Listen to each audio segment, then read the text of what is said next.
indirimbo ya Cantique ya Yesu ndagukunze rwose ni indirimbo sinzi kuri wewe ariko kuri jewe ni indirimbo ikora ku mutima wanje cyane kuko ni indirimbo ubiravye ivuga ibijanye n'ukuntu Yesu yabanje kudukunda imbere ko twe tumukunda. Hari igihe twe twiyumvira ko Yesu twaramukunze turamukorera ari byinshi tumuha ariko ugerageje kuvyumvira usanga Yesu yadukunze imbere yuko natwe tumumenya, yavuye mu ijuru araza aradupfira je natwe tutaranavuka. Ikinatangaje indirimbo yanditswe n'umuntu yarakira umusore yakira umwana myaka 16 ariko niho yaragikizwa akirijwe yandika indirimbo yandika nk'icese cyangwa poem avuga ku rukundo akunda Imana. Sinzi wewe Maya indirimbo icyo yoba ivuze ku buzima bwawe ariko kuri je numva ni nk'indirimbo vy'ukuri umuntu wese akirijwe umuntu wese akunda Yesu ashobora kuririmba ariko aragaragaza urukundo Yesu yabanje kumukunda.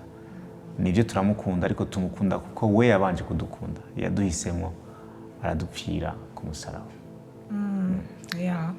Ndakunda nanje kungene ijambo ry'Imana ritwibutsa yuko nta kintu twari gukora canke kintu dukwiye gukora kugira ngo dukwire urwo rukundo. Yesu yadukunze mu buryo buri unconditional, nta condition yashizeho kandi Yesu ntiyarindiriye ko tuba abantu beza kugira ngo dukunde. Yadukunze n'imbere ko tumumenya, mbere ko tumenya ko turi n'abanyabyaha Yesu yaraje aradupfira kandi nta kintu dushobora gutanga cyo gushimira Imana kubw'urwo rukundo, ahubwo réponse yacu ni ukuyikunda ko dushoboye kose, kuyikunda ubuzima bwacu bwose.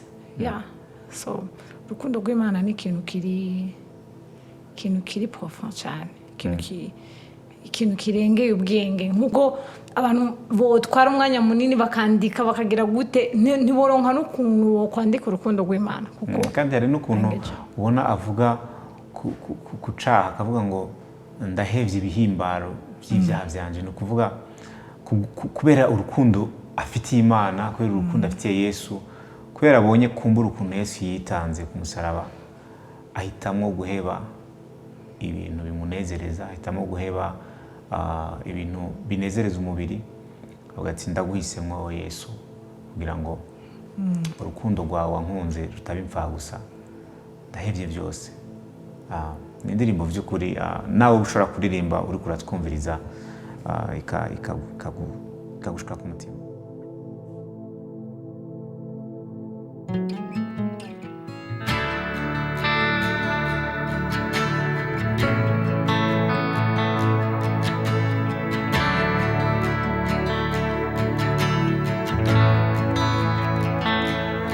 Yesu ndagukunze rwose ndakwihaye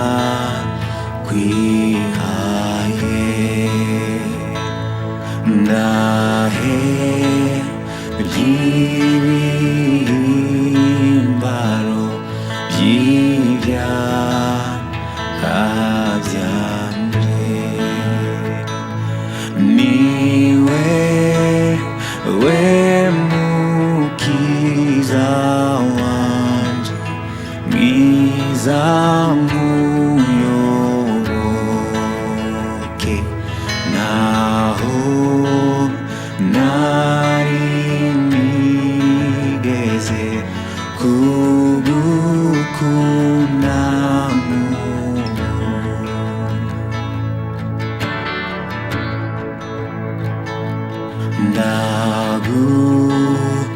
ndagukunze kuko wabanje kunkunda